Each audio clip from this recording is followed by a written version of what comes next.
Okay, greetings, brothers and sisters. This is going to go in the 2208th edition of the Journey series, but also an introduction to my next video. So I want to read a comment about Jesus. But first, I was thinking about this story. I was a little kid. I think I was like 7 or 8. And, I lived in Connecticut. The Hartford area is about 2 hours from New York City and 2 hours from Boston, Massachusetts, and 2 hours from the beach, right, like to the ocean.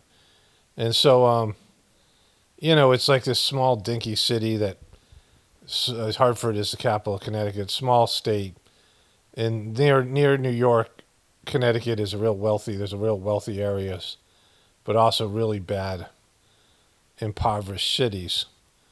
Like Fairfield, Connecticut is where rich people come from New York, and they ride a train or something into New York City. It's a commute, I don't know, long commute, but they live in these nice houses outside of the city. And then there's Bridgeport that's right next to Fairfield. It's a real bad city with a lot of projects, a lot of crime, this kind of thing. And there's an ocean, there's towns by the ocean. There's a place where they build like nuclear submarines or something like that. And Hartford is known for the insurance capital of the country, where there's all these big insurance buildings. And I'm not even sure if that it's the case anymore. It's more like a state that's like a suburb of these other bigger states, more populous states. But anyways, my parents brought me to Boston. And I think we saw some museums. I remember going to the Boston Aquarium. I don't know if that was on a field trip or with my parents, probably both. We probably went to the aquarium. They had a cool aquarium in Boston. But we went to the cemetery. And they had these squirrels that were completely tame. And the squirrel climbed up my pants and sat on my shoulder looking for like peanuts and food. It was like sitting on my shoulder. We were looking at each other. And I'm like, thinking this is like going to happen all the time, right? Like I remember this memory because it never happened to me again in my life. Like I thought, wow, I guess I'm going to be like, I'm going to have squirrels on my shoulder. Like it was, it was like to me the coolest thing, one of my, first memories. But it didn't happen, right? It was just a one-time thing. I have no idea what the cemetery was because I was too small to remember the fucking details. And, your kid, you just show up at places. And you get out of the car, the bus, or wherever you are, and you're at some place. You don't fucking half the time know what state or city it is. You don't know the name of the place. If it's a museum, maybe like I said, I like remember the Natural History Museum in New York City and the aquarium in Boston and the Bronx Zoo and some of these other places. But other than that, like I have no idea what the place was called. And I never went back anyhow. Like I didn't have the ability to go back. And I probably never said anything to my parents about it. And, so that was it. It was a one-time thing. And I guess I'm saying this because you have these big moments in your life, very telling moments. And oftentimes you're not aware of those moments when they're happening. And usually you're not thinking about it because it's such a, you're just like having an experience that leaves an impression. A lot of your life here is like sitting in school, just trying to get through the day, sitting at your job, doing mundane things, days that have nothing significant happens. You might be happy that day, you might be bummed, you might not be depressed, you might be, whatever it is, but, it's just a non-memorable moment, a non-memorable day, right? But then you have these big moments, good and bad, that are very telling moments of your life that leave an impression, things that, and then there's things that happen collectively, like 9/11 and some of these big events, COVID, some of these things where there's, everyone goes through something that's different and memorable, right? But a lot of time it's just like checking the box, like it's just punching the clock, right? It's just mundane shit. I found the comment here. So here, geez, what the hell happened to it? It just disappeared. It's there first. Here it is. So this is a video entitled Trump, Virginia Giuffre falls apart. He lies at golf and everything else. So probably 4 or 5 days ago I made this video. And the person said this: Jesus has issues, ? What are you saying? Trust me, I know who the moron is. Laughing emoji. How do you know if she was a Trump a Trump employee emoji that looks a little bit puzzled. Were you there? And two shit emojis. um, he's talking about Virginia Giuffre, who, you know, like, it's pretty well documented in the official story that she was there, right? But, that's not important. The important part is when the person says, Jesus has issues, question mark. And so, there's a big difference between what I know and what this person knows. Just the experiences that I have. I don't know exactly what I said, but all these spiritual people are human beings and they have human issues. They have human problems. They have human lives. There's no purely divine beings that come down, no matter how highly developed they are. They're going to have egotistical moments. Every person's life is similar in the extent that you have divinity within you. You have your higher level moments. You have your mundane day-to-day activities. And then you have your lower moments, egotistical moments, moments of selfishness, moments of doubt, right? All these types of things. But the reason I know this much better than this person is because I've experienced that in this life. If you're around somebody, there's these higher developed souls. There's people who are really spiritual. There's really good people, wholesome people, like salt of the earth people. And then there's saintly people. And then there's people who are, spiritual people that have been entrusted with a higher level of a higher calling to do divine work. And they have a presence, they have an aura about them, they have an energy that's undescribable. And, the thing about it is like, not everybody can see it. So it's like, first of all, you just have to be fortunate enough or deserving enough, or, you've had some kind of experience where you are fortunate to be around such a person and you can benefit from their teaching, right? Not really their teaching, because the teaching is just, it's their energy and their presence. When you're around a higher developed soul, it's like domesticated dogs and domesticated cows. A dairy cow that is hand milked by a family, its consciousness is so much different than meat cows just sitting there in a pasture. Cows that interact with people are much different than the cows that are just sitting there in the pasture eating, whatever they are, right? The ones that there's affection there and there's some kind of relationship. Any pets, the animal's consciousness is raised by being around people. Those animals are smarter. They're more, they're just different because they're with higher developed beings, right? They're elevating their consciousness. I mean, if you think about what your pets do for you, and how they, pick you up, and, their enthusiasm and their energy, and their, especially like dogs, but cats have their own, whatever. And being around these animals. And, people just look at cows, but when I milked a cow for a couple of different cows for 6-7 years, I really enjoyed it. I like interacting with the cows and these things.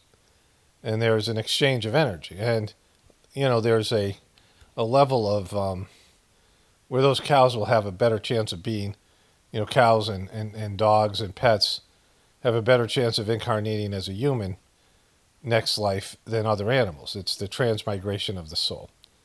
They're pulled up and they get in touch with human consciousness. And the more service, the more loving they are, the more, the better they are in terms of their relationship with the people, the better owner they have, the higher developed the owner is, the better chance that they become something more in the future life, right? And so, because I've had this experience in this life, and it's not something I could describe, but being around Master Charji, there's lots of great higher developed souls in the Sajmarg meditation. People who are very impressive, some people very smart, wise people, people who are just loving and service oriented. I mean, there's some real gems.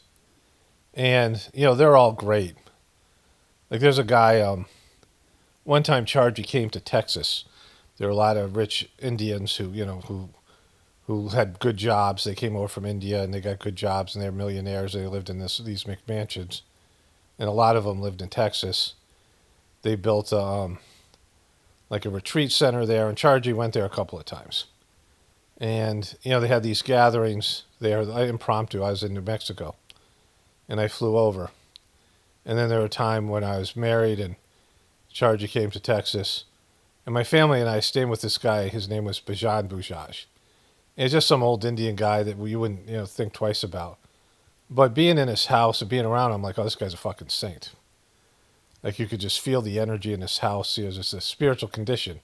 There's these holy places. Some of them are natural, like they're just naturally spiritual, and those places are great. But the ones where human beings have made a good place even more spiritual, like the ashrams in the Sajmarg tradition, you go to these places and they're like heaven on earth. Not because of the amenities and the comforts and the place, it's the energy that's there.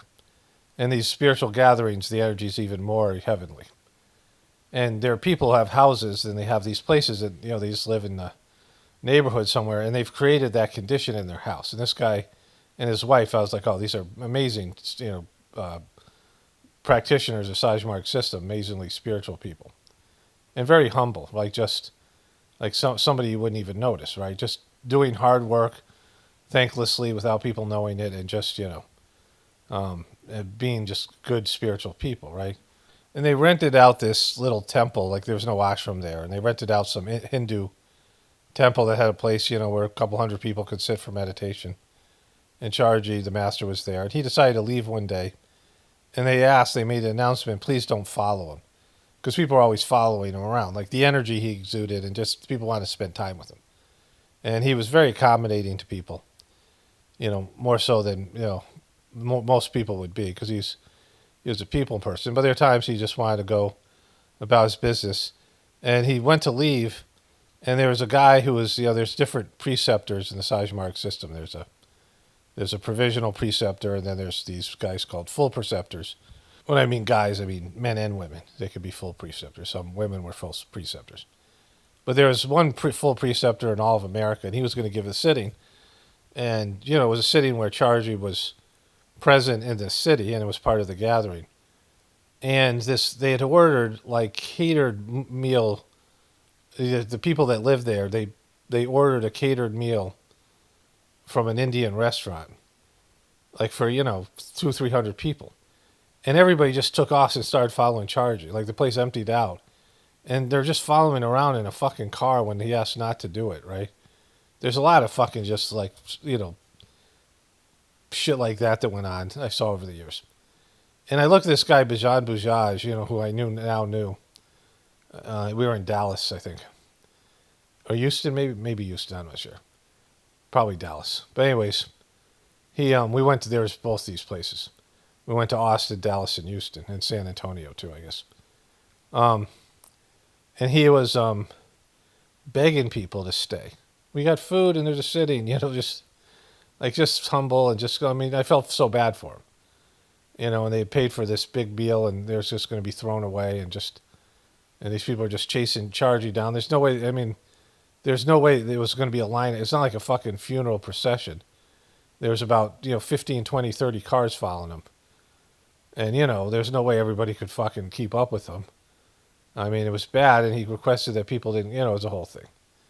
And so this guy was just a saint, and, I can't describe it any better than that in terms of he just, you could tell this person just was living it. And there's people like that who are, grandparents. He was enhanced by the transmission of the clean Sajmarg system, which is unprecedented in the spiritual capacity, in the spiritual system. But, there are people like that who live in a town. Maybe it's a pastor.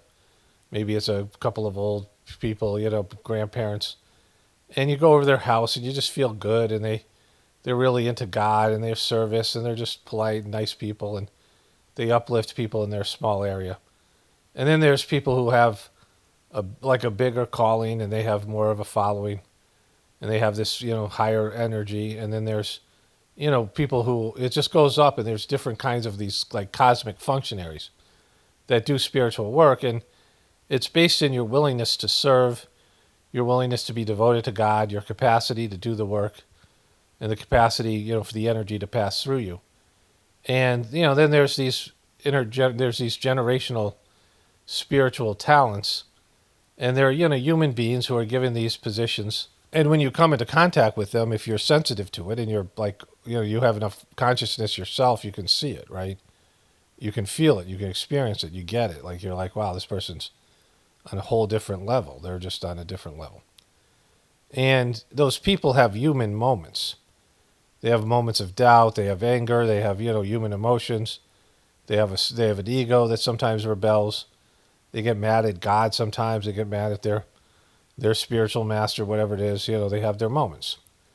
And Jesus had his moments, right? Jesus was on a lower level. Like he was certainly a spiritual person, but given where he was and given the people he was working with, who were very degraded, like people he was working with were very low consciousness, and the religion is the original Jewish religion is about worshiping demons. Like the God that's presented in Judaism is not God.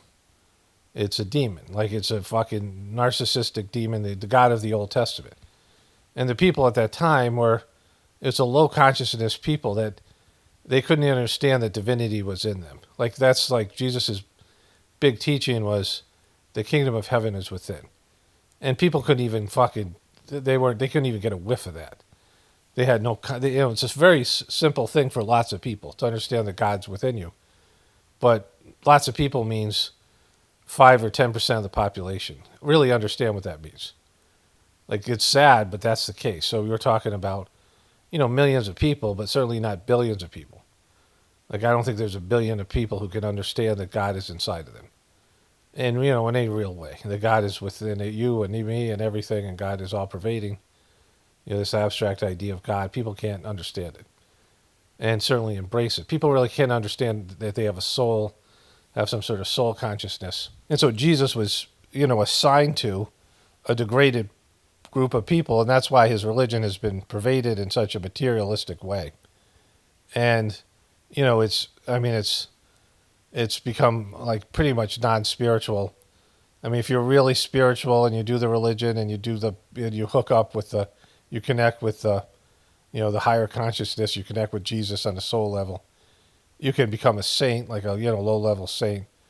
But there's not much there. There's not a practice. There's not a method. There's limited teachings. And most of the stuff has been materialized and monetized in the religion, right? And Jesus had his moments, in the teachings. You don't know what's real, what's not. But saying "I am that I am" is kind of a narcissistic.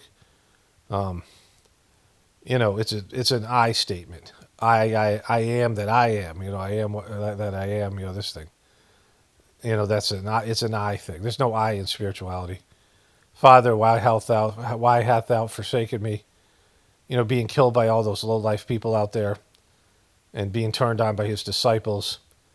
You can understand why Jesus felt the way he did. But, that was a moment of doubt that somehow God was punishing him or there's some, issues there. The miracles were showing off. Miracles were not, like miracles the way that he did them are showing off. Miracles aren't that hard thing for someone who is given spiritual powers. And so, but you're not supposed to use the miracles unless God orders it. So there's, Jesus had some insecurities and you can see from some of the stories of his life. Again, he didn't leave behind an autobiography. It was just stories about him that have been, manipulated and, have been changed and manipulated, right? But the point of what I'm saying here is, the more important point is that, there's a good possibility that I was around Jesus when he was alive. I had that one dream with Jesus in it, which might indicate that I knew him in some capacity, maybe in his past life or maybe in a life before that. I don't know.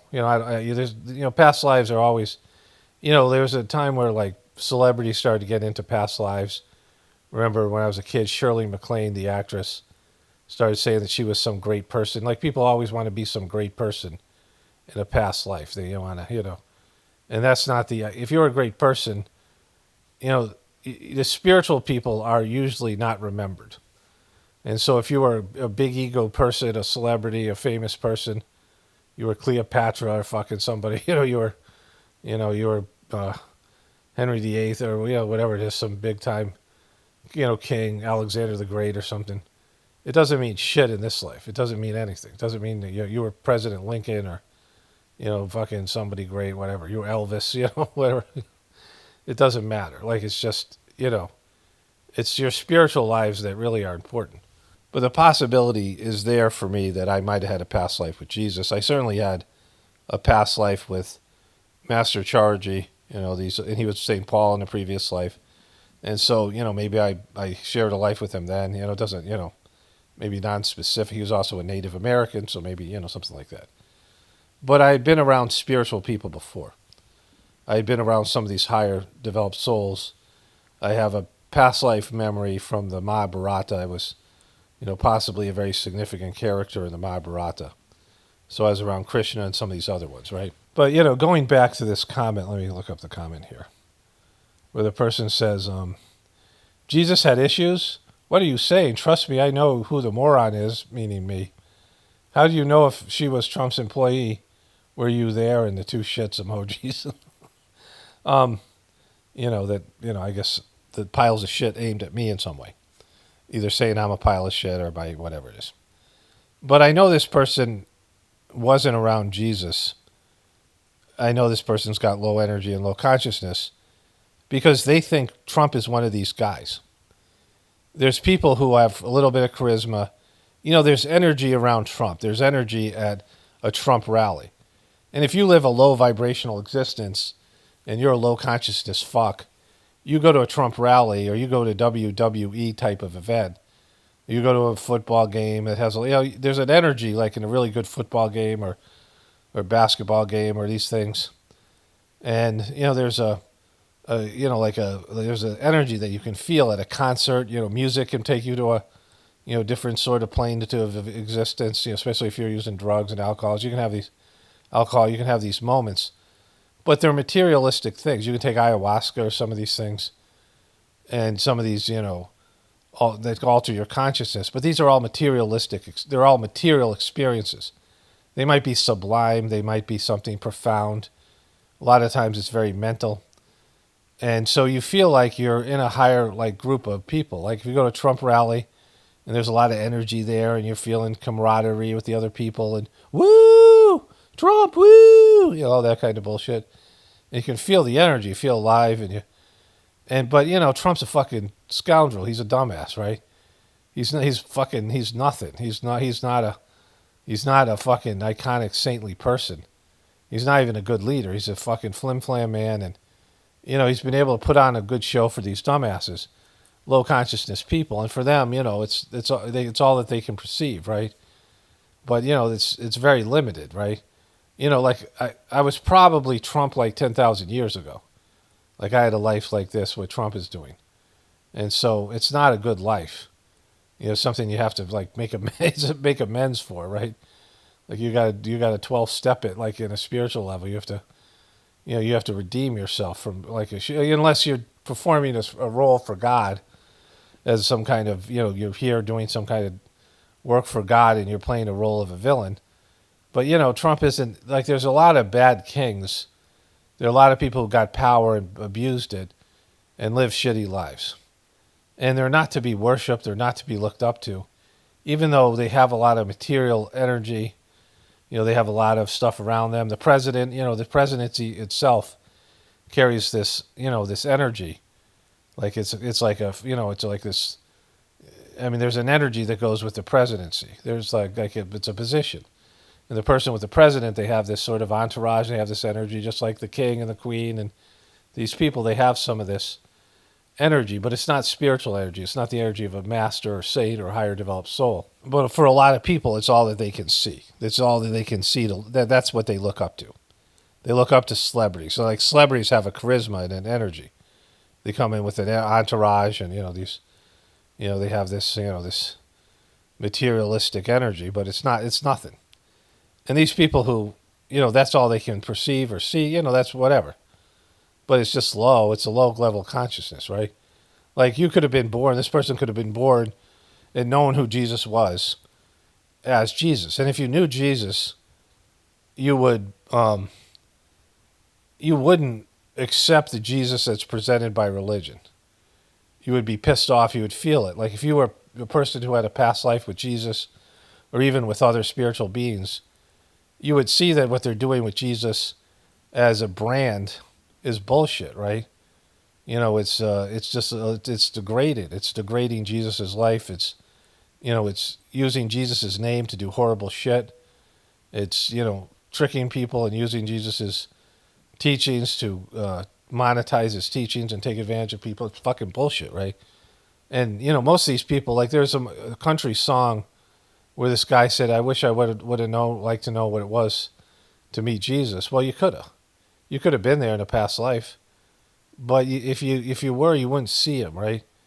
There's people who were lived next door to Jesus. There's all the people who didn't see Jesus for what he was, and that's the case for all these great spiritual people, because people don't have the capacity to see them, and some people see them, and it just pisses them off, and they get mad at the person. Like the people who hate God, they meet one of these spiritual beings, and they're pissed off at the person because they hate God.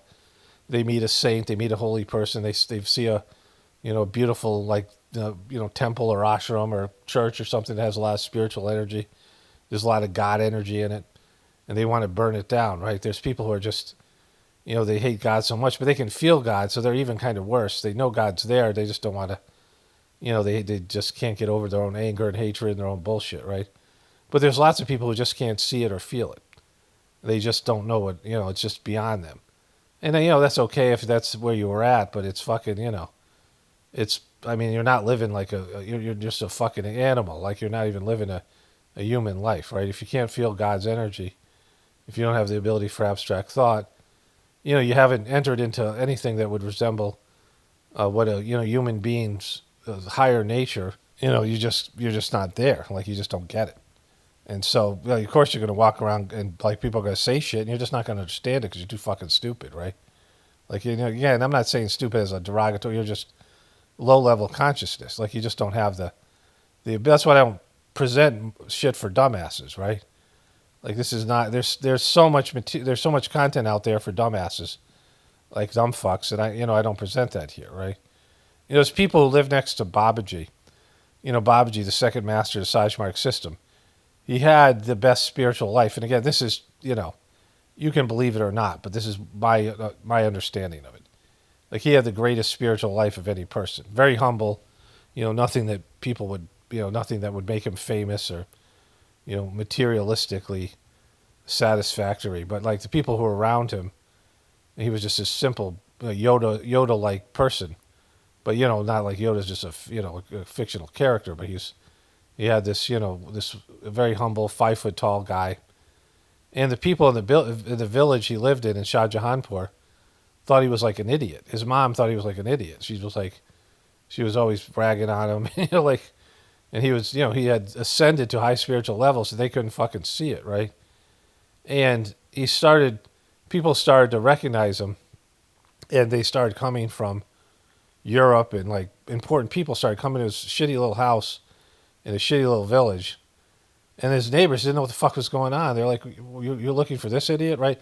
Because people would show up. There was this Shah Jahanpur is like the ass end of India, northern India. There isn't a lot of spiritual people there. There's a lot of Muslims, some Sufis, which is a spiritual part of the Muslim religion, and mostly it's mostly Hindus, but northern people, tough people that eat meat. The northern border of India used to be a lot of invasions, so a lot of warriors. These Sikh people. There's different people up there.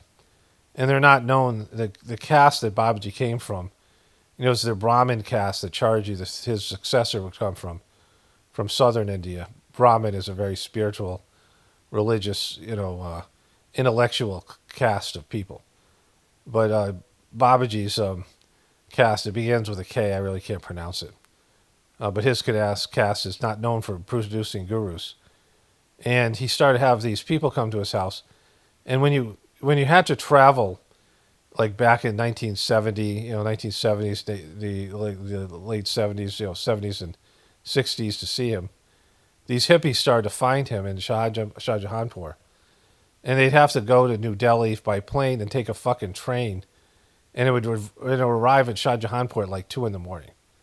And there were like these dacoits, they called them robbers, criminals, it was just this village. And these lost Europeans and Americans would have to wander around looking for Babaji's house, right? And this one guy, this kind of funny guy, is also named Paul. He was an old hippie, and he said he went to Babaji's house, and he's like looking around for Babaji's house, and he sees these like tall, beautiful Danish women. There's a lot of Danish people that loved Babaji, a small country of Denmark, right? That Trump just tried to rip Greenland from. But these Danish people are amazing. But they're really tall. They're Vikings. These girls are like, some of them are like, 6 foot, 6'2". And he looks over, he goes, oh, that's the house, right? So Babaji was having, and foreigners and white people just didn't come to, people of different races, that weren't Indian, would go to his house, and would be at his house and come to see him. And the village, the people around him, like, you're going to see that idiot, right? Because they didn't see it. They lived right next door to him. Charji's next door neighbor and all these people that lived in his neighborhood, people were coming to his house, hundreds of people all the time, if he wasn't at the ashram. And, the people didn't get it, right? They couldn't see it. There's people who met him and they didn't feel the energy, didn't think it was special. There was a time I was at the airport and there was this like cynical Indian kid, like he was like, some celebrity looking, well dressed, rich kind of. He was smoking a cigarette in the airport, right?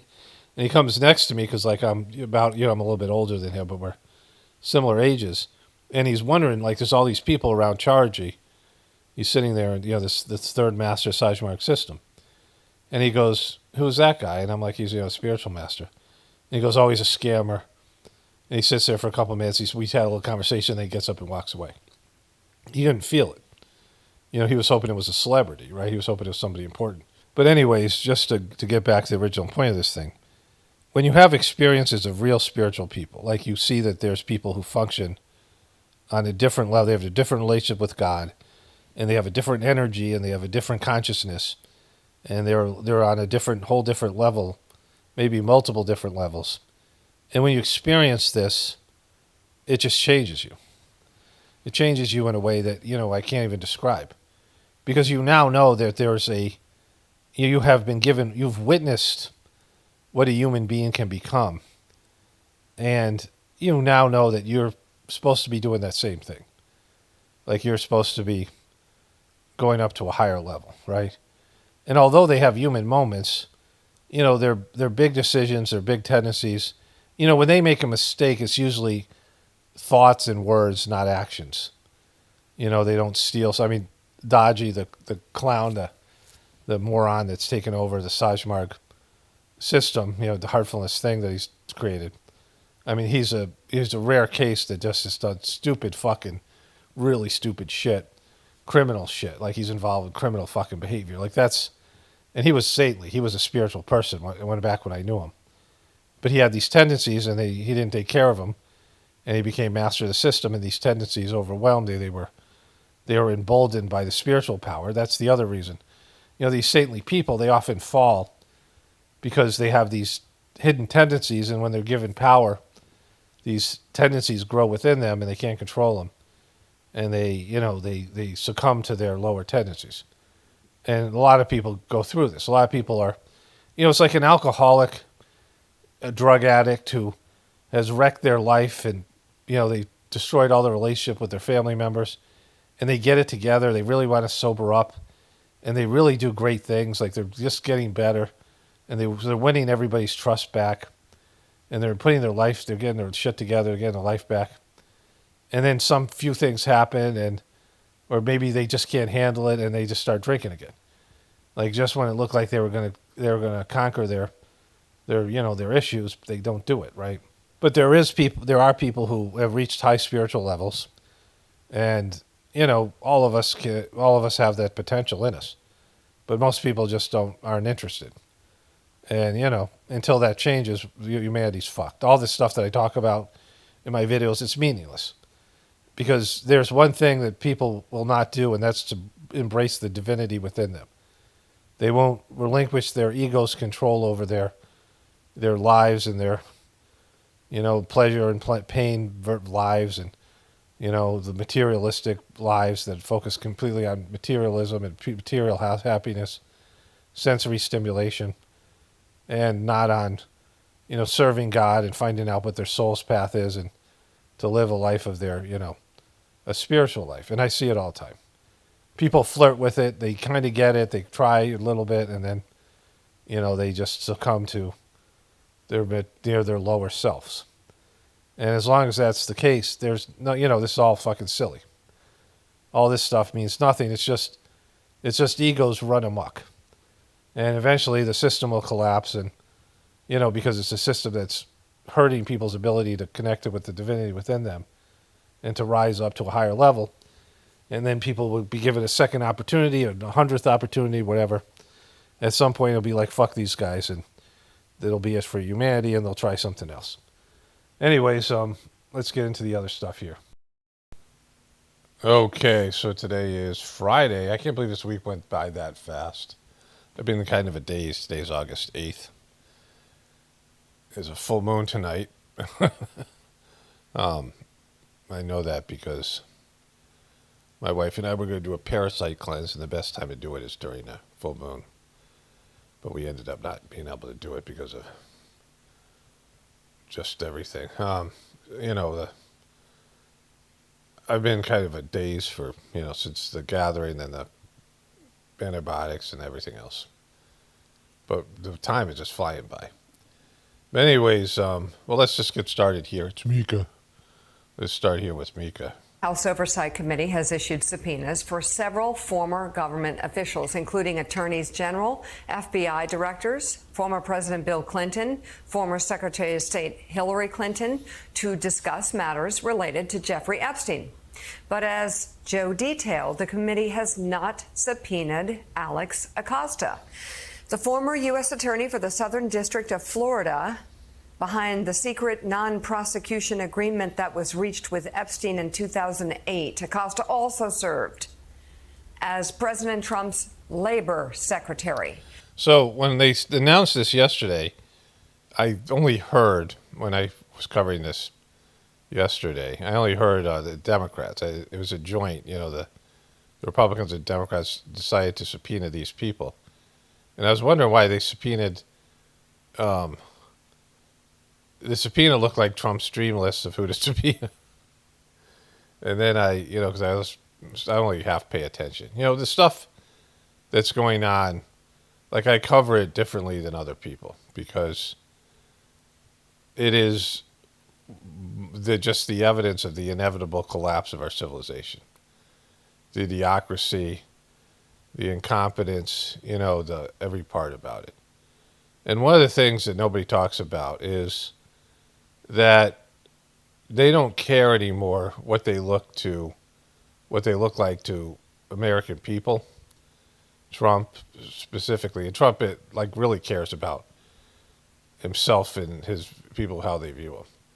But somehow he's been able to discount everybody who hates him as a hater, like they don't exist as a person, right? But when I grew up, and certainly before that, the Democrats cared about what Republican voters and how they looked internationally and just in general. Like there was some sense of, not being just in-your-face criminals or whatever it was, right? There was some level of decorum, and there was some level of being aware of how you appear to other people. And, like criminals who act like average citizens and don't, they don't want to be seen as criminals, when they start making money or whatever it is, right?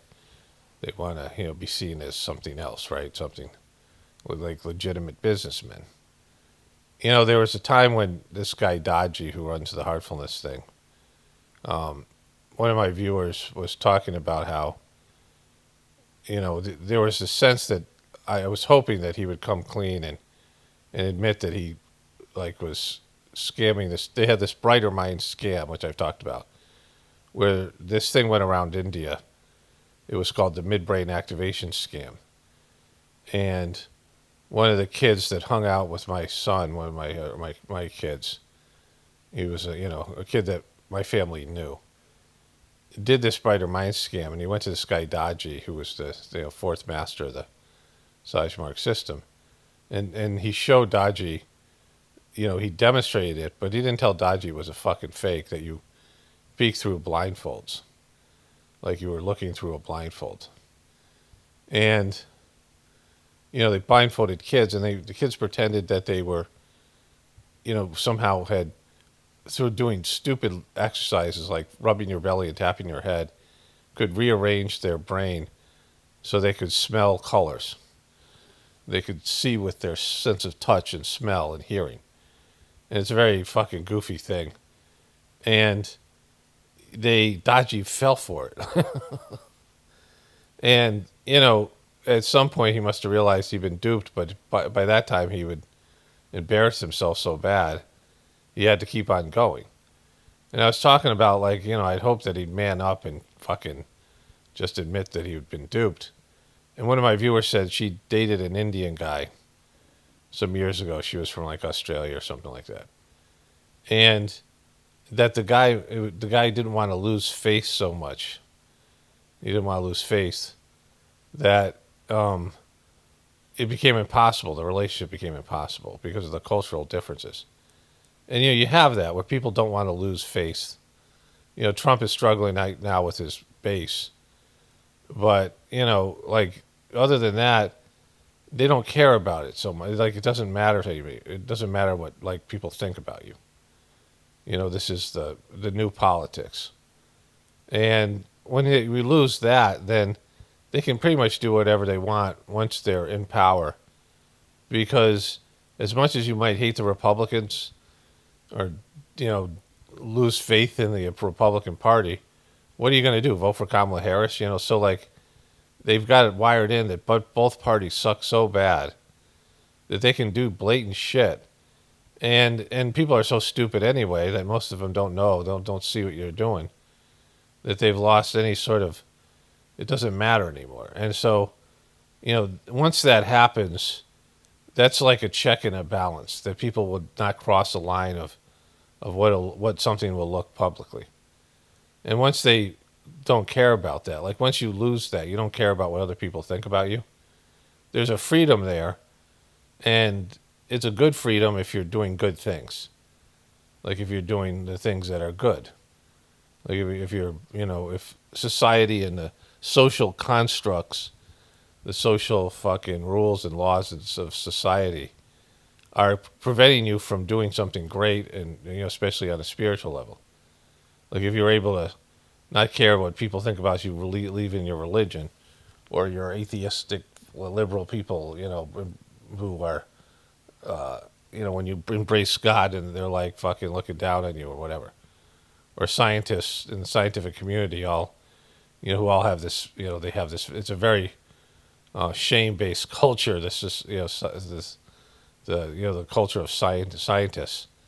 If you're able to push past that and do real scientific research that, that shows that the rest of the science world is full of shit, and you don't care about the public shame you're going to get or the communal shame you're going to get, right? So, it's a good thing. But if it's something where you're going to be a criminal and you're going to do blatant narcissistic bullshit like Trump is doing, it's a horrible thing. And so that's why, what I'm doing here is documenting the fall of, our civilization, right? Which is clearly happening. During his first term, but left the role in 2019 after he faced scrutiny over the Epstein plea agreement. Under that deal, Epstein pleaded guilty to procuring a person under 18 for prostitution and felony solicitation of prostitution, which required him to register as a sex offender and serve about a year in a Florida county jail.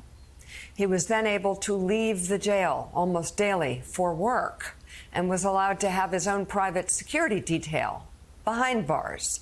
NBC News asked an oversight committee spokesperson why Acosta was not included in the subpoenas and was told via text message that members of the federal law enforcement subcommittee approved the list of those subpoenaed with a voice vote in July.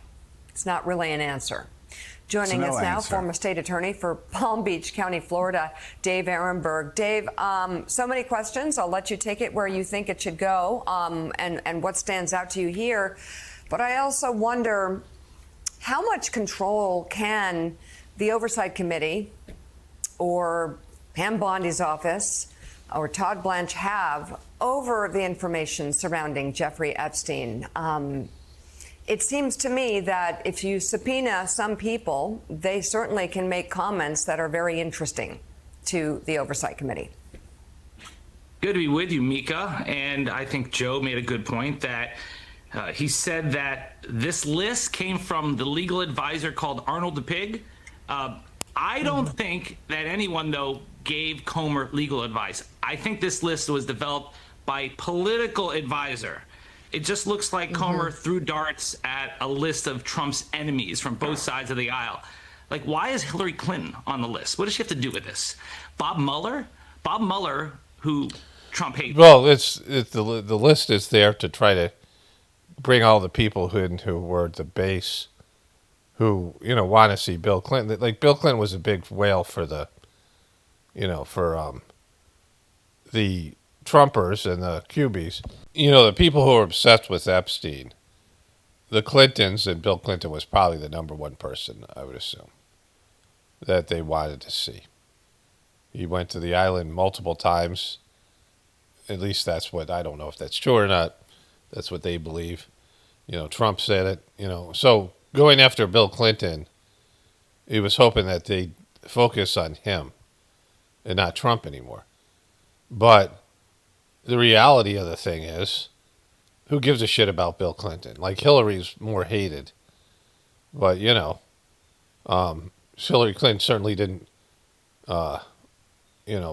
factor in. Well, maybe she would have based on her proclivities, but whatever. They're not even gonna fucking testify here.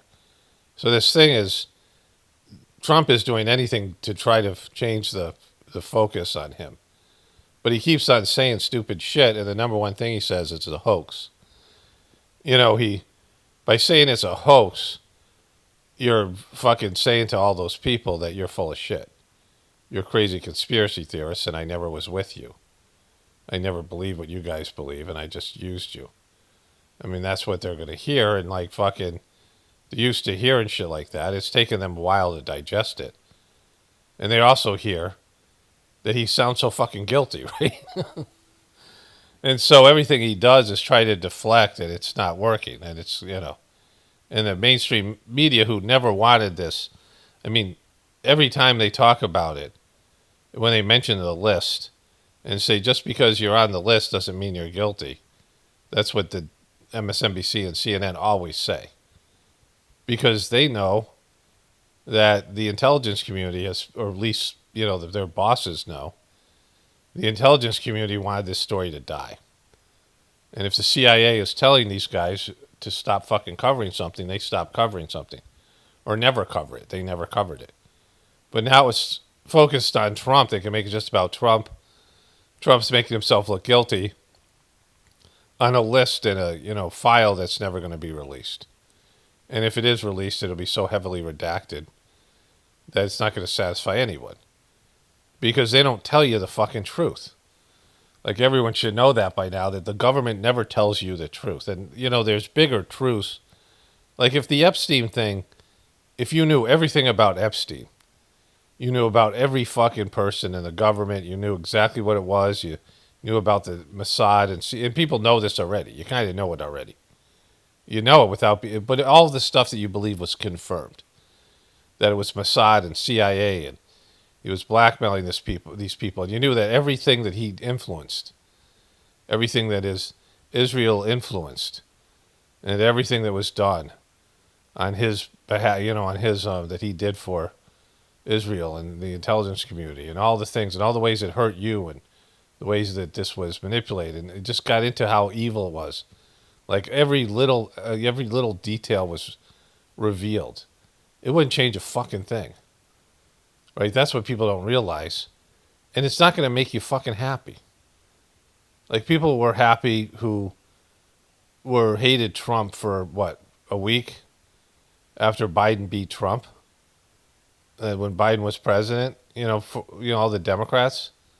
I mean, I don't even know how many were happy. I don't even know that most of them are capable of happiness. And Trumpers were happy when he won the first time. And he won the second time. But they're not happy now. And, it doesn't really change anything. Like, these things don't change anything. Like nothing's stopping what, like there's a dissatisfaction with people's lives because, you're not living a normal fucking human life. You're disconnected from God. People are lonely. People are fucking confused. You don't have a real direction.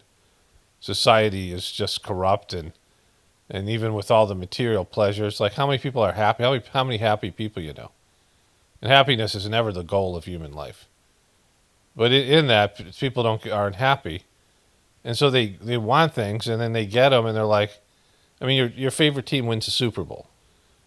So what? You're happy for a year, maybe 6 months, 2 weeks. It really doesn't change anything. Like you think these things are big events, but like the things just keep on plugging along till they don't, right? But there's a general growing dissatisfaction with depression and unhappiness with people's lives, right? And they're not going to they're not going to give it to you. They're not going to give it up. They're not going to release all the Epstein stuff.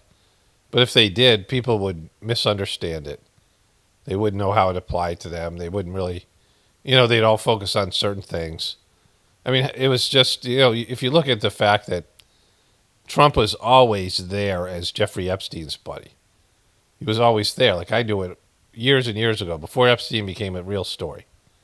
I knew that Trump was like, his butt buddy. I knew that they were in this together. And right-wing people ignored it because there were other names there. They wanted the Clintons and then other people, all these other people. And the list kept on coming out, right? And they started publishing fake flight logs, and they got obsessed with how it was some deep state left-wing thing when Trump was just fucking sitting there next to Jeffrey Epstein in videos and all these things. And they rearranged reality to fucking believe that Trump wasn't a part of it. And so, like, that shows you how warped people's realities are. And just like all the Democrats and all the people who voted for Joe Biden and all the media pretended Joe Biden wasn't fucking having dementia, right? So, like, it's people are so subjective in that sense and so dumbed down and so fucking, their consciousness is so remedial. And they're just waiting to die. They're just waiting to be taken off the fucking board. Like all these people are just, they've been chose for extinction, right?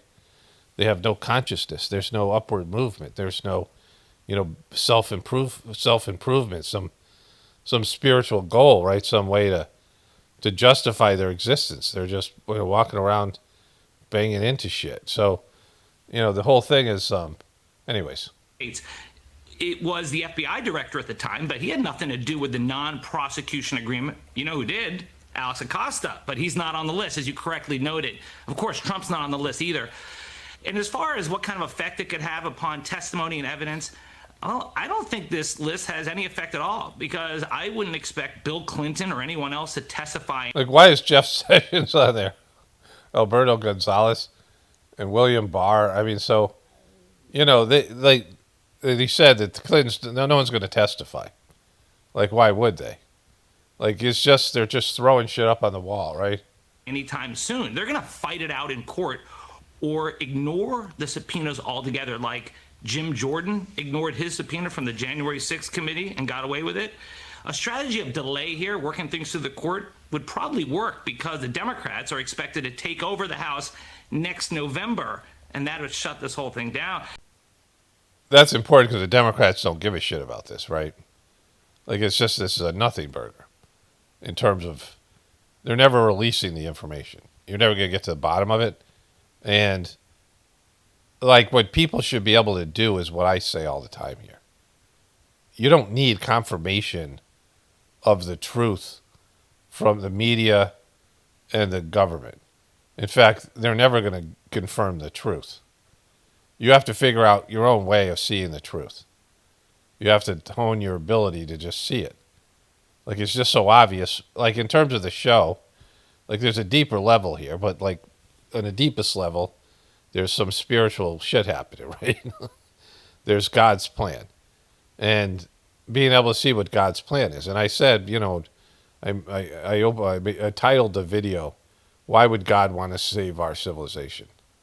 Like, if you think about, not some bullshit God of some religion, or not the way, everyone's own personal Jesus, like every Christian having their own version of what Jesus was. And, each person describing Jesus as a subjective Jesus that they believe in, right?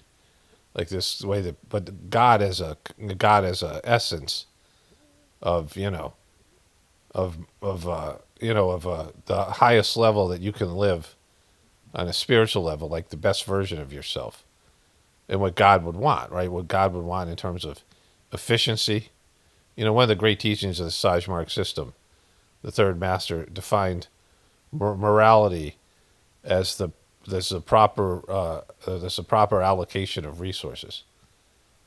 Like if you think about anything, if your sexual morality, as a resource, how you're using your sexual energy as a resource. So like pornography, is that a good use of, of this? Like, let's say this energy is, that's not like say it is. This energy is like a sacred energy of procreation. And this energy is about creative thought and creative, your creative aspect of yourself, right? Creation. And you have this creative energy. What's the proper allocation of that resource? What's the proper utilization of your resources? Utilization of your resources is a way to define morality. Like, how are you using your money? How are you using your if you have lots of it, how are you using it? Even if you have a little of it, how are you using it? What are you putting into? Is gambling a proper utilization of your resources, right? And so God wants efficiency. God wants to, doesn't want waste, right? Doesn't want, hoarding. And so not wants, it's just that it is like the opposite of some deviant. Hoarding is a deviant behavior, right? It's not a positive behavior. And so it's not a natural behavior like these things. So, it's some kind of a psychologically deviant type of behavior. So there's a misuse of resources. Why would God want to save such a deviant, there were so many deviant behaviors, immoral behaviors?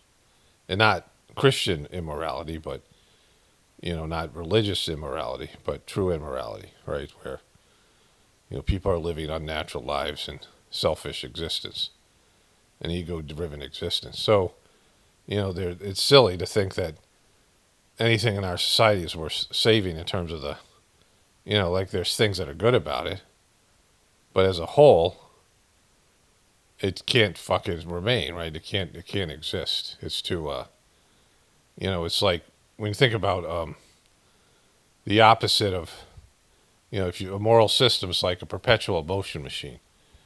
The universe is a very minimum amount of thought force was put into the creation of, like a divine thought was put into the creation of the universe. It was a mere suggestion, and out of nothingness came everything that we see in our material existence, and even more so in the spiritual realm, a vast, ever-expanding universe. And so it's the perpetual motion machine. People are always looking for something where you put minimum input and get maximum output, right? A combustion engine where we use gasoline to cause an explosion to generate a piston, turbine to turn, and pull a heavy-ass fucking metal car with a bunch of fat fucks in it. Overweight, American people are eating, canola oil and, polyunsaturated fats and sugars and things, and they're all obese and, pulling this thing around, right, is not very efficient. Electricity isn't very efficient either in terms of, like, with the way they create electricity. Of course, water, Niagara Falls and things like that, the waterfall, like the power of the, the turbine is at least naturally generated. But, you have your input of energy, and then you get something out of it, right? You put energy into something, and then, it spits something else out. And so, like, all the energy that's being used now for AI, and people are using AI for dumb shit, stupid stuff that, their own proclivities, right? And so there's no, it's a very resource. It sucks a lot of resources up for very little positive gain. Like, there's what's going in our society that's good. Like, what is our culture doing that's good, right? Like, what if you look around and you look at the vast amount of shit that's just like wasting time, and that's not really like all the energy that's put into football and into fucking celebrity bullshit and all. The like how many bad fucking movies and TV shows are there, and just all this ridiculous media content and all this energy that goes into it. And what's the output? Like, what's the results, right? Like, all the energy that's being put into Jeffrey Epstein, people caring so much about him. What the gives a shit? Like, they're all scumbags. Like, how much more evidence do you need that the people that running the country, everybody's bad and selfish and living selfish-based lives. There's very few good people, saintly people out there. And people are going in the wrong direction. We're getting worse with each generation.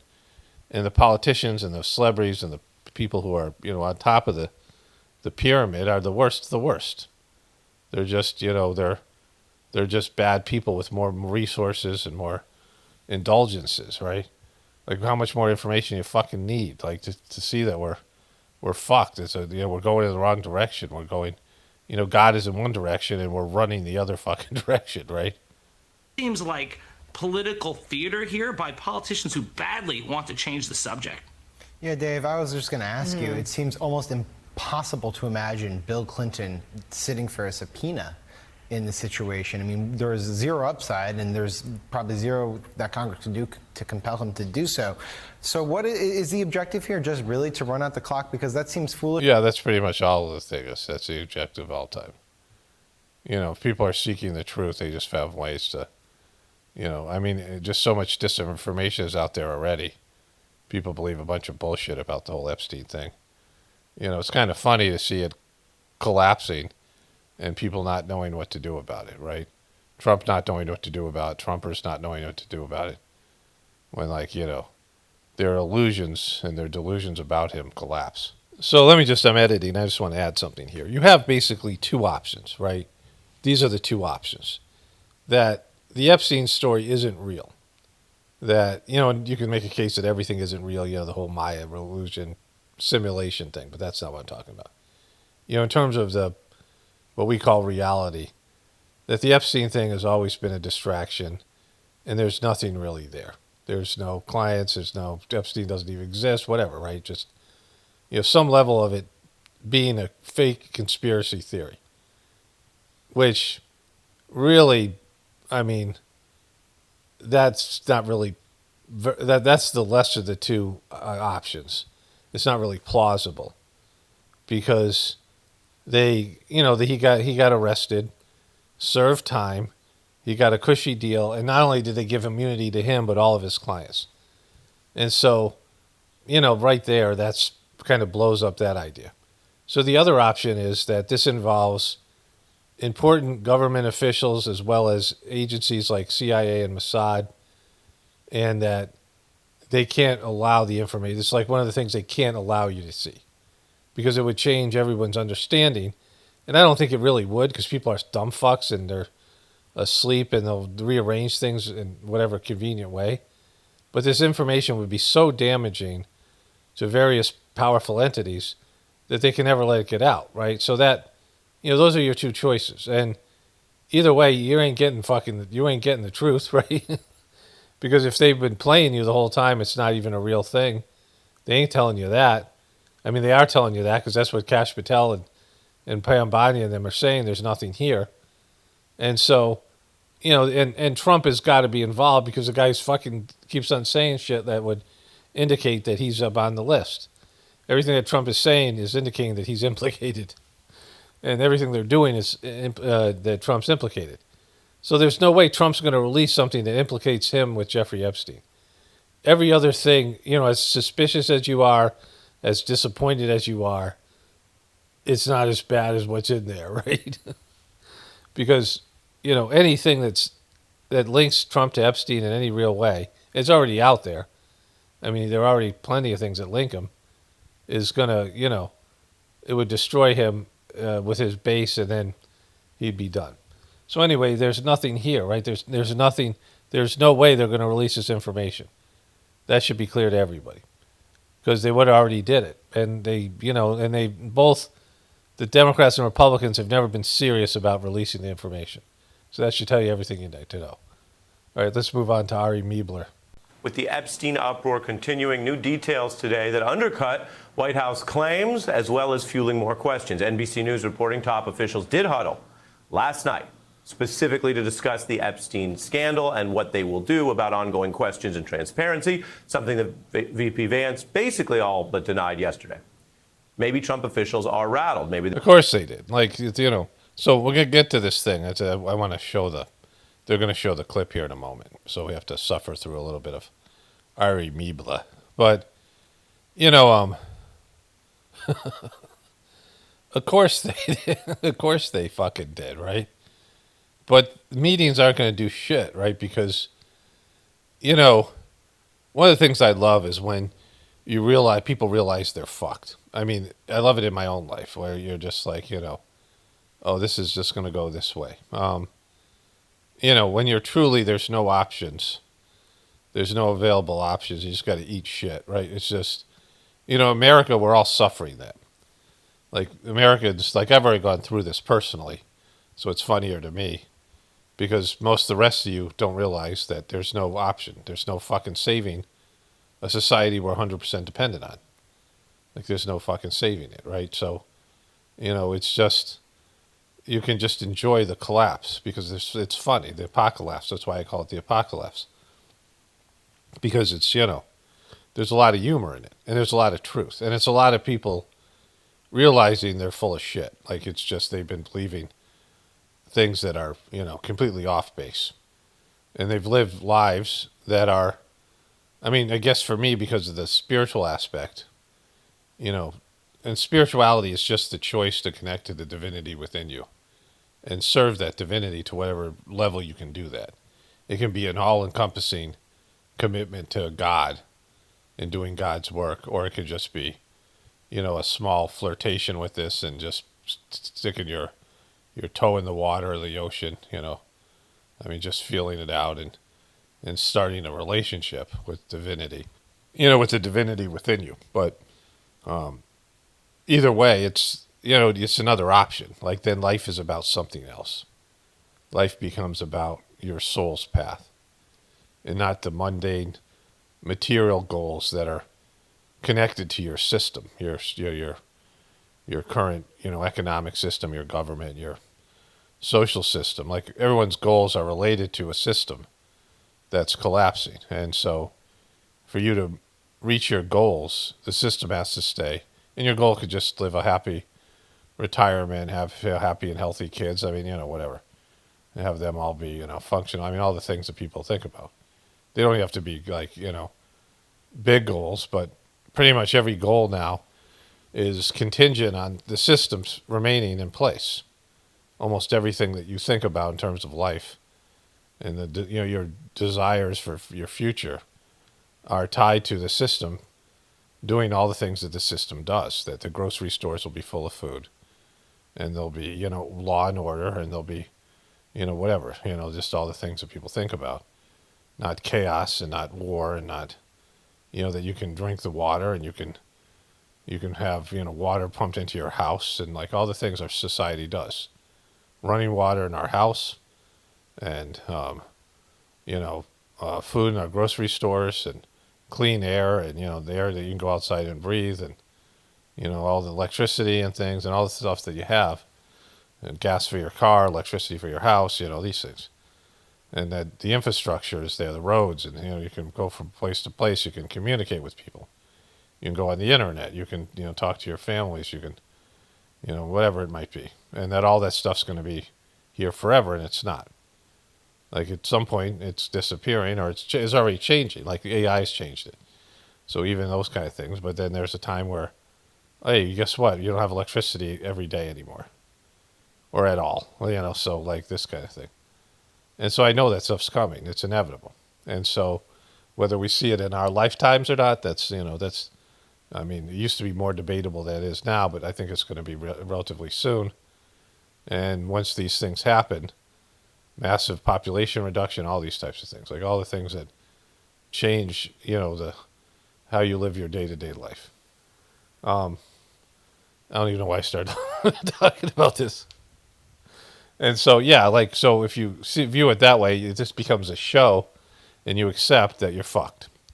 And Trump is fucked in this situation because Trump is fucking Jeffrey Epstein's buddy. They were perv bros, right? They did pervy shit together. Trump was into younger girls, and there's no way around it. Like, he was, if anything, if the truth comes out, if they, think about these people like Kash Patel and Dan Bongino. I don't why do I have so much trouble pronouncing Italian names? Like, I'm 1/4 Sicilian, but whatever. Those guys used to go on podcasts, and they were totally Epstein people. And there's clips of them, and I didn't know either one of them, but now the clips have come out, and they were like, "We got to get the list, and we're gonna, the suicide is a fake, and all the things, right? Like all the things that Epstein people believed." And they're on podcasts, and they're staking their credibility. And then they get tapped by Trump to be in positions, in the head of the FBI, and whatever Bongino's position is in the Justice Department, and they're in pivotal positions. I mean, as Kash Patel basically said that the head of FBI had the Epstein list, so he said that he had the list.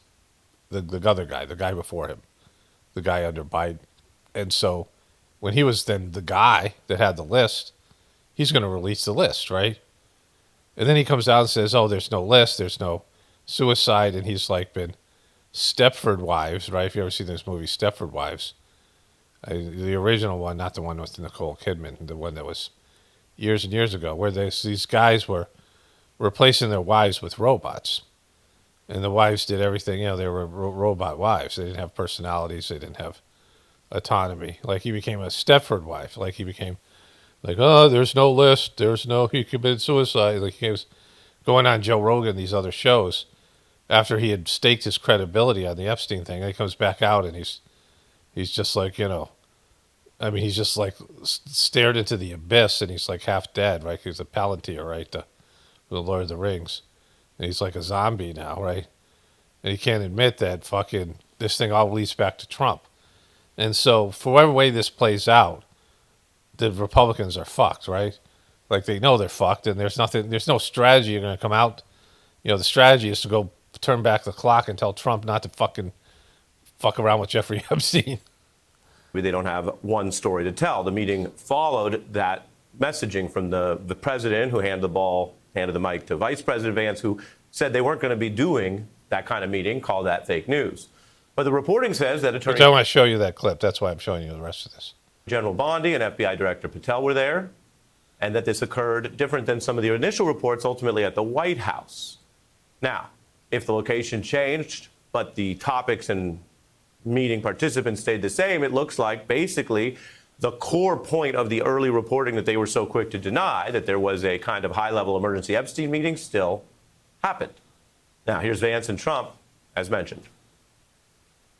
It's completely fake news. We're not meeting to talk about the Epstein situation, and I think the reporter who reported it needs to get better sources. This thing that they've done, they've taken something in the truth community where we would say everything you see in mainstream media is bullshit, right? And that they're always, and then Trump capitalized on this idea of fake news. And it was the fact that we in the truth community exposed that the media was lying to us all the time. And it was vast amount of people. It was a lot of people, showing whatever mainstream media clips and coming up with research that debunked mainstream media bullshit, I don't want to say consciousness or whatever, the fundamental principles that they made their news on, right? And we exposed it. Like, we're constantly exposing the mainstream media bullshit. But Trump came in, and he would do real shit, and the mainstream media would report on it, And he would just say, oh, that's fake news. Anything that he didn't want a storyline. And so he used the work that we did. So fuck these guys. Fuck J.D. Vance. Fuck Trump. They're fucking posers that have come in and hijacked with their dumbass fuck all their bullshit people that follow them, the dumbass Trumpers, dumb fuck Trumpers, like all those people. Because they've wrecked something we've built. And now the mainstream media is credible because Trump is doing real shit and they just have to report on it. And then Trump says, oh, that's fake news. Like, it's just a horrible thing they do. And then they meet anyway. Of course they're going to meet over this. Whether they're going to do it in J.D. Vance's house or any of these things, of course they have to meet. It's a fucking disaster. It's a catastrophe. And they have no fucking answer for it. But, to call it fake news. And then Trump. Look, the whole thing is a hoax. It's put out by the Democrats because we've had the most successful 6 months in the history of our country. And that's just a way of trying to divert attention to something that's total bullshit. Now, we know that he's on the list, right? We know he's on the list. We know he's friends with Epstein. We know he said nice things about Epstein. We know he knew Epstein liked young girls. We know that Trump used to inspect teenage girls in a sexually abusive way. We know Trump thinks that he could just walk up and grab women by their pussies because he's a celebrity. We know all that shit, and the Trumpers just ignore it, and they've ignored it for years, and they've wrecked this whole thing. I mean, again, it doesn't matter because nothing was going to come of it, but we worked painstakingly not painstakingly, whatever, but it was easy to show you that the mainstream media news was bullshit. But every time Trump hears something he doesn't like or they report the truth, they call it fake news. And so he's the worst. He's worse than the fucking mainstream media. Like, he's made them credible again. The president there, who has increasingly sounded disinhibited in this second term, swearing in public, not something we usually see from presidents, but more important. All right, so that's Ari fucking Miebler. Let's move on here. And because now this piece of shit gets to do this. Because yesterday, J.D. Vance called it fake news. He said the reporter who got the scoop needed to get better sources. They kind of love that explanation from the Trump administration. Specifically in response to the reports that he, FBI Director Kash Patel, and Attorney General Pam Bondi were going to have dinner at the vice president's residence to discuss strategy on Trump's Jeffrey Epstein problem. Specifically, and quite definitively, I will say, Vance said, quote, in the Oval Office, by the way, "We're not meeting to talk about the Epstein situation." Now, I mean, CNN had 4 sources saying that the meeting had been moved or rescheduled. Reuters had a source saying the meeting had been canceled altogether. That is how aggressively Vance, Patel, and Bondi and all their spokesfolks tried to deny the reports that they were going to hold a highly inappropriate and, frankly, pretty offensive meeting last night to discuss strategy between the White House and this. See, she sucks. Now, this is a person who regularly would go out and pretend that Joe Biden, not regularly, it was her job, to go out and pretend Joe Biden wasn't fucking senile. We know Joe Biden had Parkinson's based in that report on this network. On her network, a doctor came on and was interviewed, and he said that Joe Biden had Parkinson's. And, I need to make that into a meme so I can put it, different places. But it's a great report, and it just makes sense. And clearly the guy knows what he's talking about. He's an expert on Parkinson's. When it came out that a doctor who specialized in Parkinson's visited the White House regularly.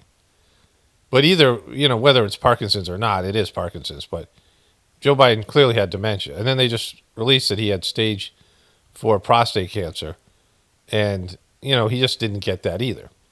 And so she would go out and lie to the American people and pretend Joe Biden was capable of doing his job. I mean, it was the ultimate in gaslighting and then all the other bullshit that went with it, right? And so she was in charge of fucking, defrauding the American people. But now she gets to go on fucking MSNBC and to no viewers because nobody watches that shit, right? She gets to mock Trump and J.D. Vance for using the term fake news because, that's what they've done. Like, that's their whole thing. And, they fucked all of us because they've made, like I said before, they've made mainstream media real again. Like it's incredible. Okay, let's go. I found a few, at least this clip. I'll see if there's other ones. So who has Jeffrey Epstein's Black Book? Black Book? FBI. But who? That is, I mean, there's... that's under direct control of the director of the FBI. Just like the manifesto from the Nashville school shooting of the Catholic school. We still haven't seen that, right? Those manifestos, remember, there's always these, writes manifestos, the CIA. This guy's a piece of shit FBI guy. You can't be in these governmental agencies and be a truther, right? Like, it just, like, they're there to mitigate the truth, right? They're there to control the narratives. And so, like, he's saying these things back then, but, now he's in charge of the FBI. It's not the Nashville police or PD saying we don't want this out. The FBI airmailed into that operation and said this is not getting out. Because they do that because this is another government gangster operation. All these local law enforcement communities get funding from the DOJ and FBI for local programs. And if you don't cooperate, you're not getting your $1 million for this, and you're not getting and that's a lot of money to these local districts. That's how they play the game. That's why you don't have a Black Book. But the Black Book, it's not just sitting. I mean, that's Hoover power times 10. And to me, that's a thing I think President Trump should run on. On day one, roll out the Black Book. Boom. So this is what this motherfucker was saying, right? Now he's saying there's no Black Book. Right? There's no list. Jeffrey Epstein did kill himself. Everything we've heard is the truth. Like he said all this stuff going on fucking dumbass Glenn Beck's show, right? And not just that. On day one, roll out all of the text messaging communications we were told were deleted. On day one, play the rest of the video of the pipe bomber. On day, one of the reforms I talk about in government gangsters is you need a central node to be continuously declassifying. This is another thing they do. They overclassify. And I'm telling you, as a former number 2 in the IC, they overclassify 50% of the stuff there to protect the deep state. Oh, no, you can't see that. Who's protecting the deep state now, motherfucker? Right? Who is the deep state? He's like, all of a sudden, you go from saying this shit to, there's nothing here, folks. There's no deep state, right? Nothing to see here. Gina was a master at it, of doing it. And we still haven't seen half of the Russiagate report that we wrote. Still under lock and key. On how the ICA was originally constructed. We put 10,000 man-hours against John Brennan's team that did it. And we found out why they came up with their bogus conclusion. There's another leaning into that shit.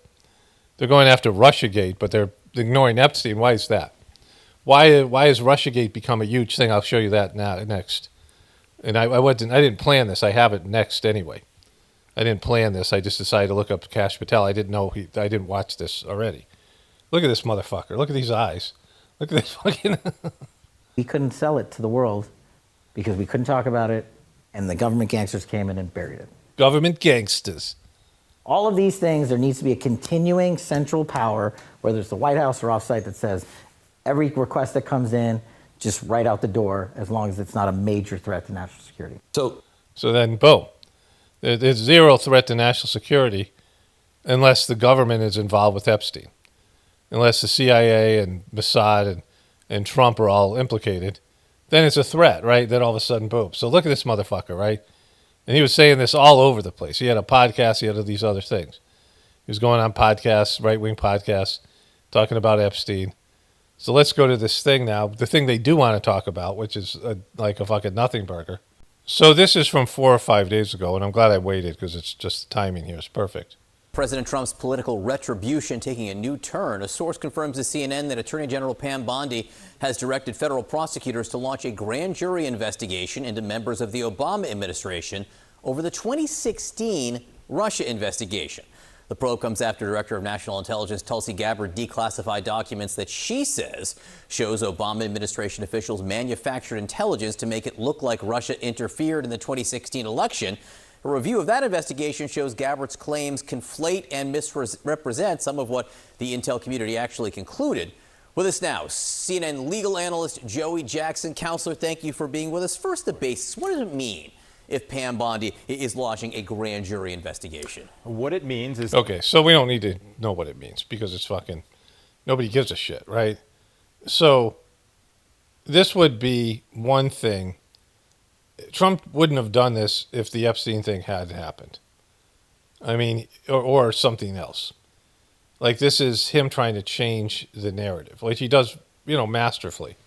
One of these, with these CNN, MSNBC guys, I think it was Chris Hayes, was talking about how great Trump is at changing the narrative, and he is.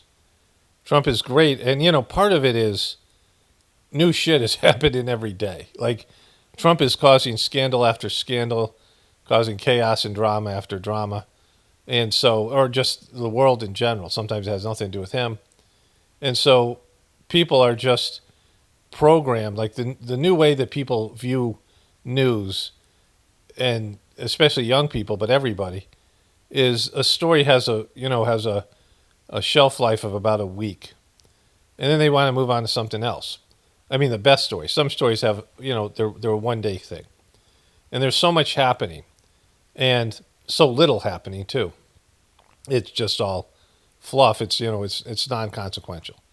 It's shit. It's like it's like one of the Jenga blocks slowly teetering, and it falls out, but the rest of the Jenga blocks don't fall yet, but it's coming soon, right? So it's like you're going to pull one of them, and it's going to topple the whole thing.